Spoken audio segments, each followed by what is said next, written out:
La vraie difficulté pour nos artisans et nos entreprises de répondre à des marchés publics aujourd'hui, c'est deux choses, la difficulté administrative et la deuxième, c'est la difficulté économique sur des prix qui sont trop bas. Donc oui, les appels d'offres publics, on répond beaucoup. Oui, ça représente 40-50% de notre chiffre. Et les dossiers sont lourds quand même, il y a beaucoup de paperasse. Le fait d'avoir juste un devis, un acte d'engagement pour le démarrage, je pense que ça va être très très bien. Le bâtiment notamment, qui vit en partie de la commande publique, a besoin d'avoir des règles qui favorisent les entreprises régionales et notamment les PME, l'artisanat. On a des règles de marché public qui le permettent, il faut les mettre en œuvre. C'est ce que nous avons décidé.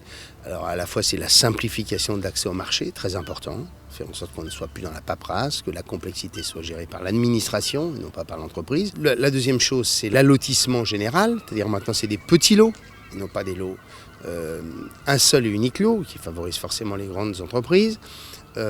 Ce qui n'empêche pas d'ailleurs les grandes entreprises de répondre à tous les lots. L'interdiction de la sous-traitance sur le cœur du métier. Si vous êtes entrepreneur de maçonnerie et que vous répondez à un lot, vous n'avez pas le droit de sous-traiter quand vous montez les murs. Voilà, pour faire simple.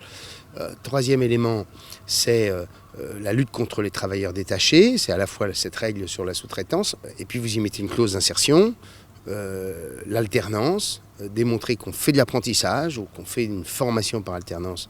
Il y a des salariés dans l'entreprise qui font une formation par alternance, et ça aussi, ça favorisera l'économie régionale. On a des entités régionales depuis très longtemps, implantées depuis très longtemps dans la région, qui effectivement, depuis longtemps, favorisent l'apprentissage. On repart, nous, dans l'idée de l'accompagnement, ce qui est plaidé par la région, évidemment, l'accompagnement par l'apprentissage. Et donc cette nouvelle ouverture nous intéresse pour renforcer, transmettre les savoirs dans nos entreprises.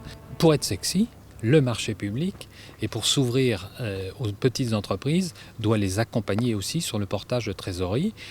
Ça veut dire qu'effectivement, la possibilité de disposer des avances de 20%, d'être sûr que le maître d'ouvrage, qu'est la région, aujourd'hui s'engage à ce que notamment les travaux modificatifs soient validés et payés au fur et à mesure de l'avancement et non plus à la fin du chantier. Et puis par ailleurs, on limite le dépôt de garantie à 3% et on paie dans les 30 jours.